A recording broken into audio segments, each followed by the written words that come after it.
안녕하세요. 저는 얼마 전에 여러 가지 개인 사정으로 이혼하고 혼자 살고 있는 30대 중반의 남자입니다. 제가 고용한 가정부 아주머니와 있었던 일에 대해서 이야기해 보려고 사연을 보냅니다.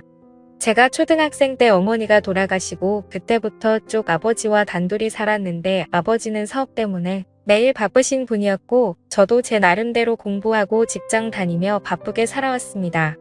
제가 30살이 됐을 때 아버지는 그동안 하시던 사업을 저에게 물려주시려고 했고 그에 따라 저는 경영에 대해서 본격적으로 공부하기 위해 자연스럽게 회사를 그만두게 되었습니다. 그 후로 아버지는 이제 새로운 삶을 살아보겠다며 12살이나 어린 여자와 재혼한 후에 지금은 제주도에서 지내고 계십니다. 워낙에 모아둔 재산이 많으시기 때문에 별 걱정 없이 남은 생을 사시려고 하는 것 같아요. 결국 그 뒤로 저는 이 넓은 집에 혼자 남게 되었고 철없는 나이의 대표님 소리까지 들으며 열심히 회사를 이끌어 나가고 있습니다. 수중에 가진 건 돈밖에 없다 보니 남자가 혼자 살고 돈 많고 좋은 차를 몰고 다니면서 뭐 하고 다녔겠습니까? 허구한 날 친구들이랑 술이나 마시러 다니고 새로운 여자를 찾아 다니는 게 일이었죠. 옆에서 간섭하는 어머니도 없고 아버지도 없으니 하루에만 여자 3명을 번갈아 가며 데이트할 정도로 방탕하게 살아가고 있었습니다. 비싼 차를 타고 번화가를 누비기도 하고 의미 없는 드라이브를 하면서 여자들을 고시기 위해 많은 노력을 했습니다.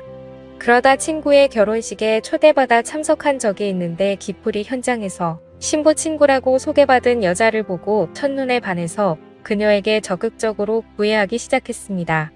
제 건 만나오던 해프고 돈만 밝히는 그런 여자가 아니고 순수하고 때묻지 않은 천사 같은 여자라고 느꼈습니다. 그래서 이런 여자라면 결혼해서 살아도 좋겠다는 생각이 들었습니다. 다만 한 가지 흠이 있다면 그녀의 요리 실력이나 집안을 청소하는 그런 가정적인 부분에서는 조금 부족함이 많은 것처럼 느껴졌습니다. 하지만 요즘 여자아이들이 집안일을 하면 얼마나 잘한다고 그냥 이런 부분은 어차피 가정부를 쓰면 되는 거라서 가볍게 생각했습니다. 그렇게 본격적으로 사귄 지 1년 만에 저희는 결혼에 골인했고 행복한 신혼생활을 즐기고 있었습니다. 그런데 사건이 하나 생기더군요. 어느 날 결혼 전 제 아내와 동거했었다는 남자가 저한테 대뜸 연락이 왔습니다. 그 남자는 저를 만나서 꼭 이야기를 하고 싶은 게 있다며 결국에는 제가 있는 곳까지 찾아오더라고요. 그 남자와 많은 이야기를 나눴는데 간단하게 정리하자면 자기와 지금 제 아내는 같은 회사를 다니다가 만나서 연애하기 시작했고 회사 근처에 원룸을 얻어 2년 가까이 동거를 했었다고 하더군요.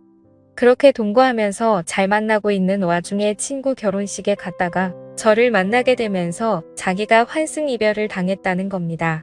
처음에 여자가 먼저 헤어지자고 했을 때는 평범한 연인들처럼 오래 사귀다 보니 사랑도 식고 정도 떨어졌나 싶어서 남자 쪽은 연인 관계를 계속 유지하고 싶어 했지만 헤어지려는 의지가 너무 강해 보여서 더 이상 붙잡지를 못했다네요. 하지만 나중에 자기도 알고 보니 동거를 하던 와중에 저와 양다리를 걸치다가 환승했더라는 사실을 뒤늦게 알게 되었고 본인과 동거할 당시에는 결혼까지 약속한 사이였지만 자기랑 헤어진 이유가 돈 많은 남자를 만나 결혼한 사실이라는 걸 알게 돼서 배신감이 느껴졌다는 겁니다. 돈 때문에 자기를 버리고 저랑 결혼한 사실을 뒤늦게 알게 되고 너무 분하고 억울하고 괘씸한 마음에 참다 저에게 연락을 해서 이런 사실을 말해야겠다고 마음 먹었다고 하더라고요. 그 여자는 당신을 사랑하는 게 아니고 당신의 돈을 보고 결혼한 거라고 따끔하게 말을 하더라고요. 저는 제 아내를 사랑했기 때문에 많은 고민을 했지만 그 남자가 충분히 화날 수 있겠다는 생각이 들긴 들었습니다. 그리고 만약에 이 말이 사실이라면 아내와도 분명히 이야기를 해봐야 하는 문제라고 생각했었거든요. 지금껏 돈만 밝히는 해픈 여자들만 만나다가 이 여자는 뭔가 다르다고 생각해서 결혼했는데 만약 그게 사실이라면 저는 이 여자와 계속 사는 게 의미가 없는 거잖아요. 그래서 이 사실을 그날 저녁 아내에게 묻자 동거 사실을 인정했고 그녀는 마치 다른 사람처럼 저에게 따지기 시작했습니다. 사람이 좀 돈 보고 결혼할 수도 있는 거 아니냐면서 발끈 화를 내더라고요. 돈을 보고 결혼하는 게 얼굴과 성격 보고 결혼하는 거랑 뭐가 다르냐면서 자기는 자기가 잘못한 게 뭔지 모르겠다는 겁니다.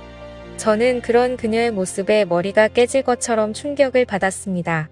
어떤 남자에게 그렇게 상처를 주면서까지 돈을 보고 저랑 결혼한 게 너무나도 거부감이 들었고, 결국 결혼한 지 1년을 못 채우고 그렇게 그녀와 이혼을 하게 됐습니다.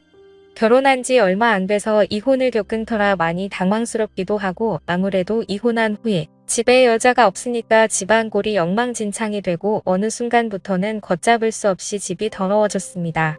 왜 내가 만나는 여자는 모두 이 모양일까 생각하면서 정신적으로도 많이 힘들어서 일도 손에 안 잡히고 앞으로 어떻게 살아가야 하는지 고민이 많이 되더라고요. 도저히 혼자서 어떻게 해야 할지 모르겠다고 느끼는 상황에서 결국에는 청소도 해주시고 식사를 차려주실 분을 구하게 되었습니다.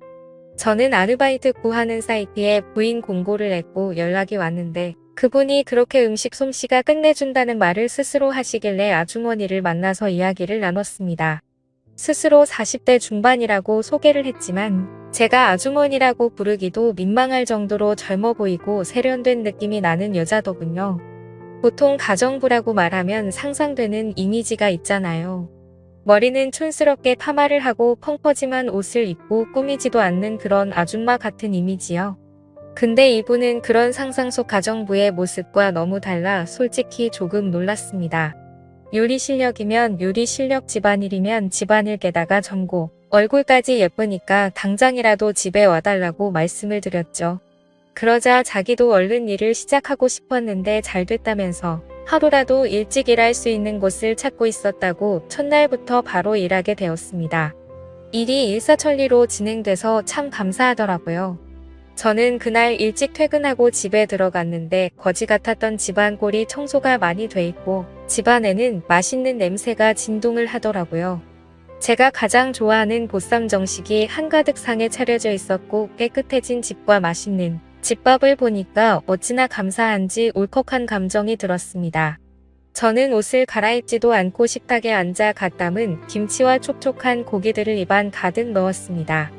음식들이 제 입맛에 어쩜 그렇게 딱딱 잘 맞는지 허겁지겁 씹어 삼킨다고 정신이 없었네요. 이렇게 깔끔한 집에서 제대로 된 집밥을 얼마 만에 먹는 건지 갑자기 그동안 제가 겪은 서러움과 그리움, 외로움 같은 감정들이 한 번에 밀려오면서 눈물이 나오더군요. 떠나간 아내가 원망스럽고 동시에 이 아주머니에게는 너무나 감사했습니다. 오히려 제 아내였던 사람보다 훨씬 더 성격도 톡 부러지는 것 같고 요리 실력은 말할 필요도 없더라고요. 그렇게 시간이 지나면 지날수록 저는 그녀에게 더 많은 호감을 느꼈고 많이 친해지게 됐습니다. 이제껏 연상녀는 한 번도 만나본 적이 없었는데 저도 모르게 점점 그녀에게 빠져들고 있다는 생각이 들더라고요. 그녀는 항상 저와 따로 밥을 먹었는데 어느 순간부터 함께 밥을 먹고 싶더라고요. 그래서 이리 오셔서 아주머니도 같이 밥을 먹자고 했더니 그녀는 자기가 일하는 사람인데 어떻게 겸상을 하냐며 묻고 함께 밥을 먹지 않으려고 하는 거예요. 그래서 저도 혼자 먹는 것보단 같이 먹는 게 밥맛도 더 좋고 옆에 사람이 있어 본지 오래돼서 옆에 앉아 있는 것만으로도 저는 충분히 좋으니까 저희 집에서 일하는 동안은 편하게 이야기 나누면서 같이 밥을 먹자고 말씀드렸습니다. 그러자 아주머니도 알겠다면서 감사하다고 인사를 하시더라고요. 그녀는 외모뿐만 아니라 인성도 정말 곱고 아름다운 분이라는 게 느껴졌습니다. 아무리 일로 엮여있는 관계라고 하지만 저를 많이 배려해주고 모든 면에서 양보해주더라고요. 그녀와 함께 밥을 먹으며 음식들이 어쩌면 이렇게 일품일 수 있냐고 기법을 물어봤더니 아주머니는 웃으면서 자신감을 가지고 하면 된다고 애매하게 말씀을 했습니다. 저는 그 모습조차도 멋있어 보이고 내일은 어떤 음식을 먹을 수 있을까 기대하면서 잠이 들었습니다. 오죽했으면 밥을 먹기 위해서 빨리 퇴근하고 집에 가고 싶다는 생각을 하겠습니까? 마누라랑 살 때에도 이렇지는 않았는데 요리 잘하는 사람과 함께 산다는 게 얼마나 축복인지 모릅니다. 게다가 살림을 어찌나 잘하는지 옷에서는 항상 좋은 섬유유제 향기가 나고 바닥에는 먼지가 하나도 없었으며 모든 물건들이 가지런히 정리되어 있었습니다. 그런 아주머니에게 항상 보너스 차원으로 돈을 더 넣어주며 앞으로도 잘 부탁드린다고 말했죠. 주말에 저는 딱히 갈 데도 없고 비가 너무 많이 와서 온종일 집에서 컴퓨터 게임이나 하고 드라마를 몰아서 보고 있었는데 노크 소리가 들려서 나가보니 아주머니가 오셨더라고요. 아주머니가 조심스럽게 문을 열고 들어오는데 비 오는데도 장보고 오느라 옷이 다 젖었다면서 당황스러워하는 표정이 역력하더라고요. 저는 감기 걸리겠다면서 제가 가지고 있던 제 아내의 옷을 줬어요. 아주머니가 평소에 잘 입지 않는 스타일의 짧은 치마와 흰 티셔츠였는데 그 옷을 입고 나온 아주머니를 보면서 나이가 정말 40대가 맞나 싶을 정도로 젊게 느껴졌습니다. 그 모습이 한창 물오른 30대 초반의 미씨 아줌마와 견주어도 빠지지 않을 피부와 몸매에 저도 모르게 빠져들고 말았습니다. 피부는 하얗고 잡티가 하나도 없었으며 항상 생글생글 웃는 표정에 제 아내의 옷을 입어서 그런지 제 아내의 모습과도 비교가 많이 되더라고요.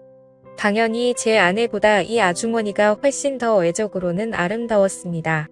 그녀는 곧장 주방에서 일을 시작했는데 식사 전까지 시장하실까봐 간식으로 김치전을 만들었다고 이거랑 막걸리 한잔하면서 좀 쉬고 있어라고 하더라고요. 저는 너무 좋아서 연신 고맙다고 인사하고 드라마 보면서 김치전과 막걸리를 즐겼습니다. 어쩜 이렇게 노릇노릇하게 잘 구웠는지 허기진 타이밍에 만들어주시는 것까지 정말 완벽하더라고요. 제가 특히 좋아하는 김치전은 얇고 바삭하게 구운 건데 그마저도 완벽해서 또 한 번 감동이 밀려왔습니다. 대충 음식들을 걸치다가 맛있는 냄새가 나서 주방으로 가봤더니 아주머니는 닭도리탕을 하고 있었습니다. 분주하게 주방을 기웃거리며 음식에 관심을 가지자 아주머니는 웃으며 잠시만 기다리라고 하면서 제 어깨를 주물러줬습니다. 그 모습이 마치 부부 같더군요. 저는 이 순간이 참으로 행복했습니다. 저는 가끔씩 깨끗하게 청소가 되고 음식 냄새가 진동하는 이곳이 과연 내 집이 맞나 하는 생각이 들곤 합니다. 이혼한 후로 술에 빠져서 더럽게 살았는데 이 여자가 오고 난 뒤로 모든 게 달라졌거든요. 그렇게 혼자 생각에 빠져 있을 때쯤에 닭도리탕이 완성됐고 저는 밥을 먹으며 아주머니와 계속해서 막걸리를 걸쳤습니다. 아주머니도 비가 와서 그런지 막걸리가 당겼다면서 김치전 해주면서 막걸리 한 잔이 꼭 하고 싶었다고 웃으며 말하더군요. 저는 그녀와 그렇게 닭도리탕을 가운데 두고 김치전과 막걸리를 즐기기 시작했습니다. 많이 말고 딱 한 병만 먹자고 했던 우리는 시간 가는 줄 모르고 늦은 밤까지 시간을 보내고 많은 이야기를 나눴습니다. 아주머니는 아직 나이도 젊고 남의 집에 일이나 하러 다니실 분은 아닌 것 같은데 어쩌다 이 일을 하시게 된 거냐고 물어봤습니다. 10년 동안 전업주부로만 있다가 2년 전에 이혼하고 먹고 살려고 일자리를 찾다 보니 지금 이렇게 된 거라고 하더라고요. 그녀의 여러 가지 속사정을 들었고 저도 속사정을 말하면서 저희는 아주 가까워졌습니다. 추적추적 비가 오던 어느 날 그녀와 김치전에 닭도리탕을 실컷 먹고 막걸리를 한잔 하다가 결국 저희는 정식으로 한 번 만나보기로 하여 연인 사이로 발전하게 됐습니다. 2년 동안 혼자 지낸 그녀는 제게 마음을 쉽게 열어주더군요.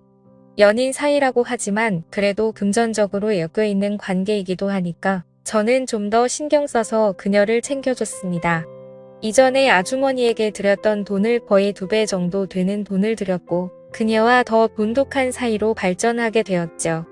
그렇게 지낸 지 벌써 6개월째입니다. 부부처럼 붙어 살지는 않지만 매일 저희 집으로 오는 그녀와 저는 데이트를 하고 행복한 시간을 보내고 있습니다. 하루는 아버지와 상의할 일이 있어 제주도에 가서 이런 사실들을 말씀드렸더니 아버지는 아직 손주도 못 봤는데 그렇게 나이 많은 여자 만나서 어쩔 것이냐고 당장이라도 헤어지라는 식으로 말씀하시더라고요. 아버지의 입장도 이해가 충분히 가는데 저는 고민이네라. 이 여자를 놓치기에는 너무나도 완벽한 것 같아서 생각이 많아집니다. 오늘의 사연 여기까지입니다. 지금까지 제 사연을 들어주신 모든 분들 감사합니다. 구독과 좋아요 알림 설정 눌러주세요. 그럼 모두들 행복한 하루 보내세요.